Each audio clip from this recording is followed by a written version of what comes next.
नमस्कार मंडळी. कोळशीच्या खाणीतच हिरा सापडतो भाग 2 या व्हिडिओमध्ये आपलं सहर्ष स्वागत.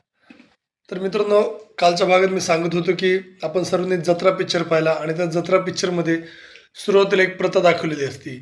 ते म्हणजे दोन गावातील व्यक्ती असतात आणि जो पूजेचा नारळ असतो तो ज्या गावातील व्यक्ती घेऊन जाणार त्या गावात ती जत्रा भरत असते आणि दुसरा व्यक्ती त्या व्यक्तीचा पाठलाग करणार.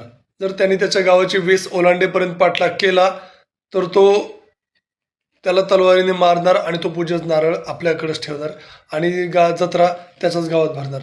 आणि जर जर तो त्याची दुसऱ्या गावाची वेस ओलांडून पार करण्यात यशस्वी झाला तर जत्रा त्याच्या गावात भरत असते.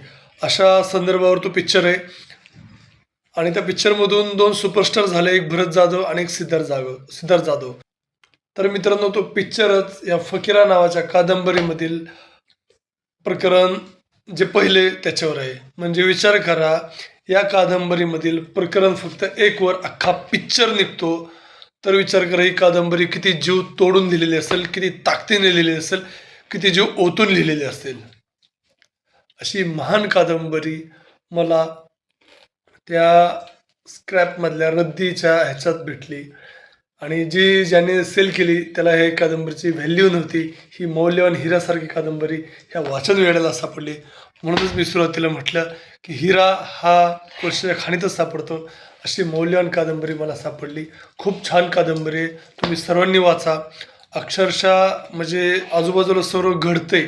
प्रत्येक पात्र ना पात्र, दौलती, रानूजी, शंकर, राहीबाई, राधाबाई, फकीरा, साधू, ही सगळी पात्र तुमच्या डोळ्यासमोर उभे राहतात आणि तुमच्यासमोर घडते असं वाटतं. खूप छान कादंबरी. धन्यवाद. व्हिडिओ आवडला शेअर करा, लाईक करा, सबस्क्राईब करा. धन्यवाद.